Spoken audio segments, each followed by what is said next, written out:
40-year-old biracial man. I am also an ex-con who washed out of basic training 21 years ago. So it blew my mind when I got a call today from a U.S. Army recruiter. They had a copy of my DD-214. They knew about my prior service, my criminal history, and everything I've done in my life, and asked me if I was interested in re-enlisting. I'm thinking I'm 40 years old. The Army, the military is a young man's game, a young person's game. I mean, I'm still in good shape. I'm 6'2", 230 pounds. I grew up in the streets fighting. I was fighting in prison. And when I was in the Army at 19, basic training really wasn't all that hard. I was going in as 11 Bravo, as infantry. I didn't wash out in basic training because it was hard. There was some other things that happened in there that I have videos about you can go check out. But apparently they raised the age limit to 42 years old. And a lot of middle-aged people like myself are getting phone calls. So me and this staff sergeant talked for a little while. The fact that I have 2 bachelor's degrees would allow me to come in as an E4. I can't come in as an officer because I have criminal convictions, so I can't get a secret clearance for anything. And we all know the Army don't get paid shit. So they're essentially asking me at 40 years old, as an ex-con who hasn't been in the military for 21 years, to re-sign up to be in the infantry. Now this set off a lot of alarm bells in my head. And the conspiracy nut in me kind of started kicking in. Is World War III coming? Or are they that desperate to put bodies and boots on the ground in some foreign countries we can go die? I tell you what, that staff sergeant was a salesman. He spun me a tale about redeeming myself, about how this is a once-in-a-lifetime opportunity to go back and fix some things in my past. I'm not gonna lie, I was feeling it. I'm like, yeah, I deeply regret not being able to be in the Army. I deeply regret the things that happened to me in the Army, and I wish things could have been different. This guy was pulling at all my heartstrings, all my regret, all my past. Had me really envisioning myself at 40 years old with all my gray facial hair and my dad bod, putting on the uniform again. But something has to be going on, that they are interested in middle-aged ex-cons like me. I look at what's going on with the Russia and Ukraine situation. I look at what's going on in the Middle East with Iran and Israel and Gaza and Lebanon. I look at what's going on with China doing military drills with Russia. I look at what's going on with Iran selling weapons to Russia. And I see how America is right in the middle of all of that. And I look at how turbulent this election season is. How we can be on the precipice of a civil war and World War III. So instead of the U.S. government instituting a draft, which would be widely unpopular in America, they rather call up old middle-aged men like me, play at our heartstrings, offer us a nice big enlistment bonus, pull at the strings of our patriotism, and sucker us into signing up and going to die somewhere. Of course, I said no. I have a wife, I got 6 kids, I have a career, and the pay that they'll give me as an E4 is a drastic pay cut. And the fact that they're so desperate to reach out to a man like me, an old brother like me, in my opinion means something big is coming, and I'm better served here at home protecting my family. Because I would feel like crap if something big did go down and I was suckered into joining the Army again, and my family, my wife and kids were left to their own devices without me. Let me know your thoughts in the comments. Do y'all think this is a move because World War III is coming? Or is it something else?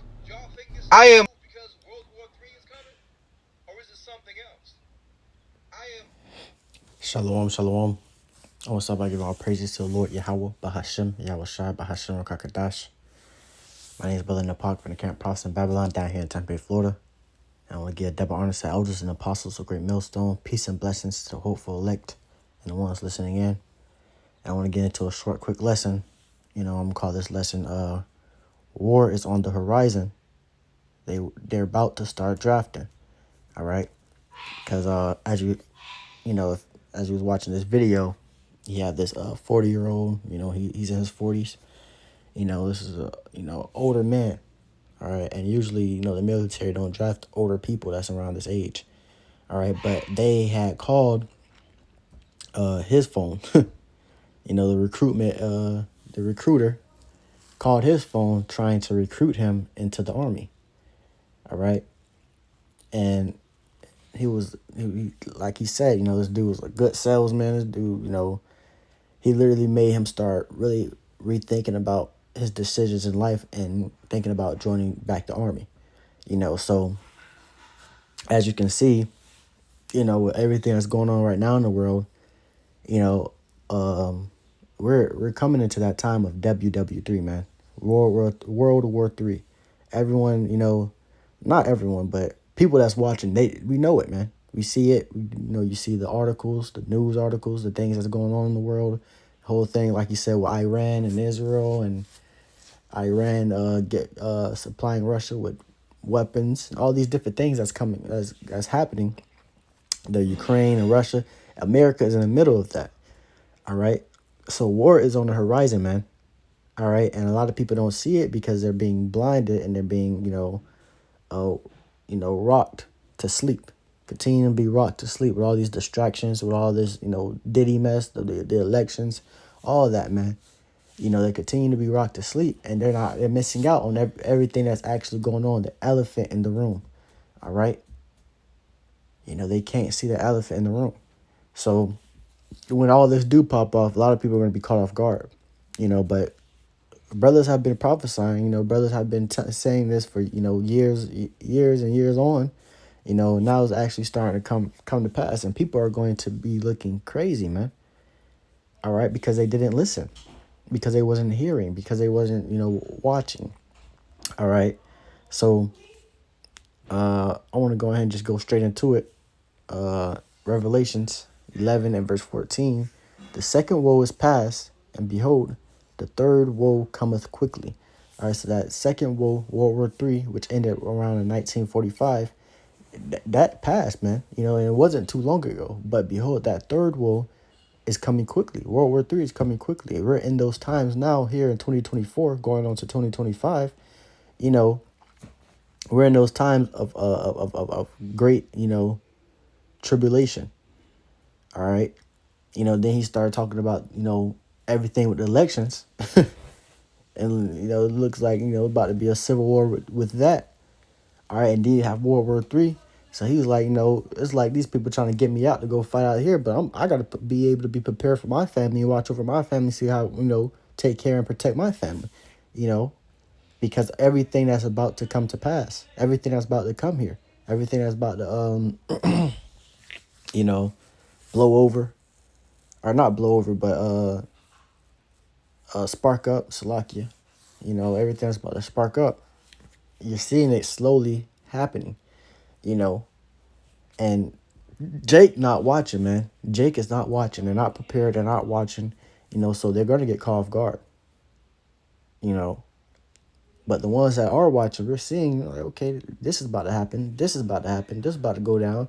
We got to be able to be prepared. And brothers, you know, man of the Lord, you know, we're preparing ourselves spiritually, you know, understanding what's to come, understanding how to be, you know, having the wisdom, knowledge, understanding to be stable in the times we're coming into. All right, that's how we're preparing, man. But these recruiters, the army, they're getting desperate. All right, so before they start drafting, they're gonna start recruiting. All right, and then they gonna start drafting afterwards because they gonna notice they ain't gonna get that many people in the army. You know, like I said, you know, this dude's 40, man. You know, it's not much that he can really do in the army. All right, physically, because he's a lot older. All right, so now they're like, you know, that if they're going to trying to recruit, if they're trying to recruit 40-year-olds, how much more, you know, everybody else, man. You know, they not at this point, bro. They're desperate, man. All right, they're desperate. All right, now let me get this. Peace and safety. Because one thing about it, that's the whole thing America's trying to, you know, was trying to bring up. All right. You know, peace and safety. Everything's going to be all right. There's not going to be any war. Even the people of America have been saying it. You know, Jake, oh, nothing going to happen anytime soon. You know, we're not in war times. This is First Thessalonians chapter 5 and verse 3. It says, "For when they shall say peace and safety, then sudden destruction cometh upon them, as travail upon a woman with child, and they shall not escape." So when they shall say peace and safety, that sudden destruction is going to come upon them, bro. That's what they've been, trying to say for the past, 4 years since the whole 2020 incident. All right, it was peace and safety, peace and safety, peace and safety. But now it's getting to the time where all that peace and safety it's not really looking so much believable anymore. All right, because that's you're seeing everything that's coming to pass now. All right, that something's bound to happen, and that sudden destruction is going to come upon everyone. Like as a woman, as travail upon a woman. When a woman gets a child, those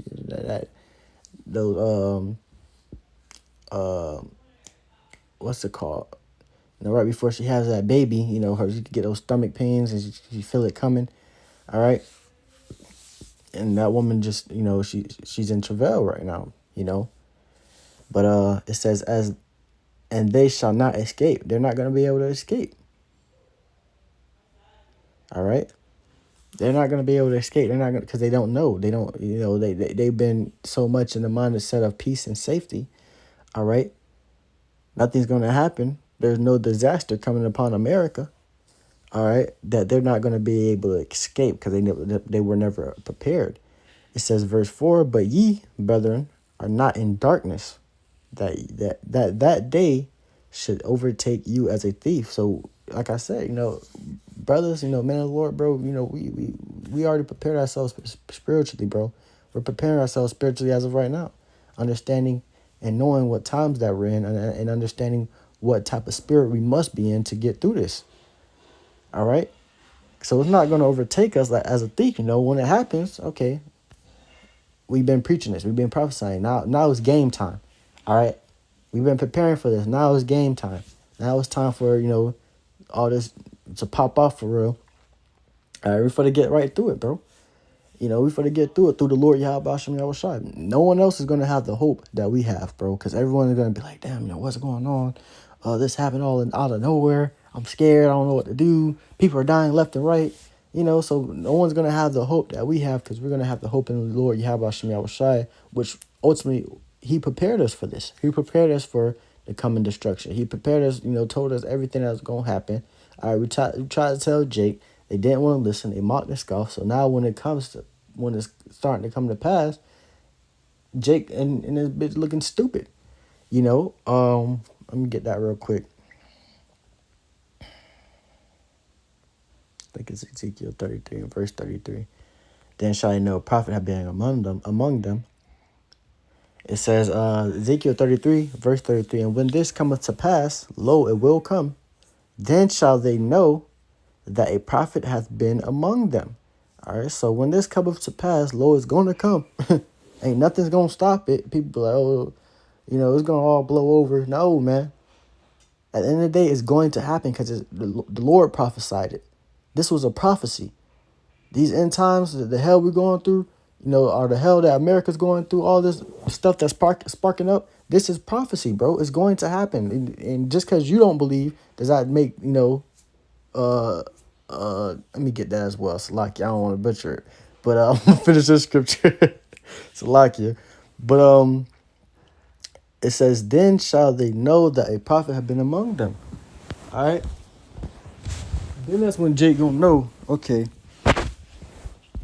they was telling the truth. This is actually about to come to pass. This is actually what's about to happen. Or this is actually happening now. I should have listened. But it's going to be a little too late for that, bro. It's going to be a little too late for that. Lord told you. Lord tried to warn you. All right. You had the warning. All right. But Jake didn't want to listen. They wanted to mock and scoff, talk shit, So now it's like, okay, now this is happening.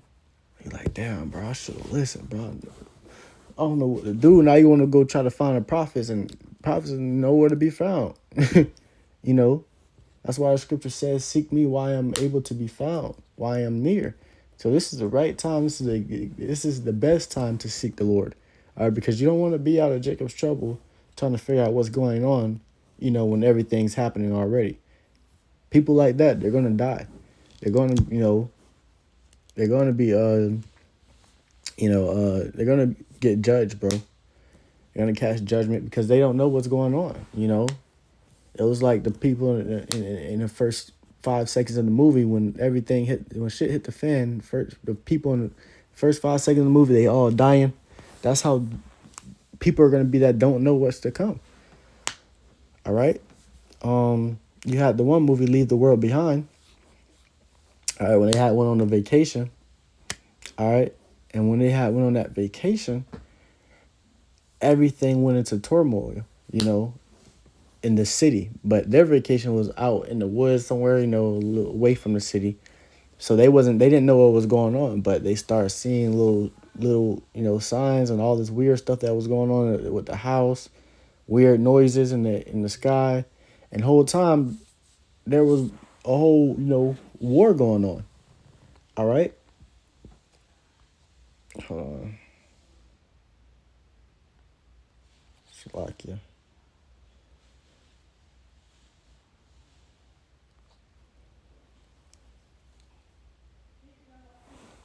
Give me 1 second, Akia.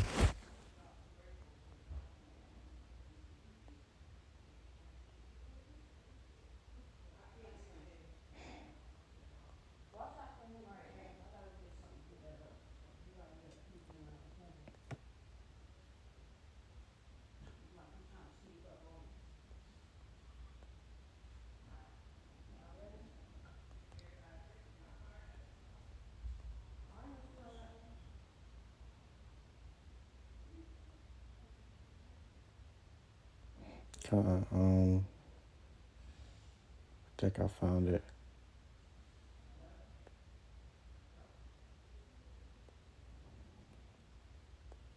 Yeah.